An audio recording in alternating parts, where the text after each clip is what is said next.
Kaya po ako ay retired na civil engineer ng Cavite Development Corporation.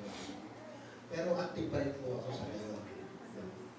At ako rin po ay isang observant at choir coordinator, song choir coordinator. Kahapon, habang kami ay nag-perform, nakita ko yung isang retired rin, nakatulad ko. Akala ko, nakakapagpasaya kami. Nakita ko siya, lumuduka. So after ng-performance namin, doon sa Plano yun, no? Pagkatapos ng performance namin, nakapitan ko siya, bro, kumusta po kayo? Ay, gano'n siya kapit ako.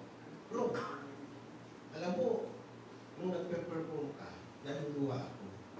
Bakit ka to, bro? Bro, mayroon kasi akong medical condition. Catheter siya. Nakikita kita, sa tingin ko, mas matanda ka sa akin. Pero, nakakasiyaw ka, nakakaawit ka. Sabi ko, bro, sa awa at tulong ng Diyos. Ang sabi ko, magpakaligaya ka sa Panginoon at ibibigay sa iyo ang nasa kanyang puso.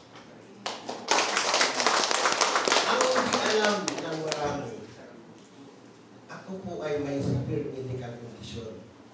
Operado po ako sa puso. 4 years ago, nilabas po ang aking puso at tinupira sa iyo. Pero sa awa at tulong po ng Diyos, kung nakikita niyo akong mag-perform, ang Diyos ang gumagawa sa atin, maging sa pagawa, ayon sa kanyang mabuting kalooban. Kaya salamat po sa Diyos. At ano man ang aking magagawa pa, no? Ito'y sa awa at tulong ng Diyos at ang aking pagkabuhay ay inilalang ko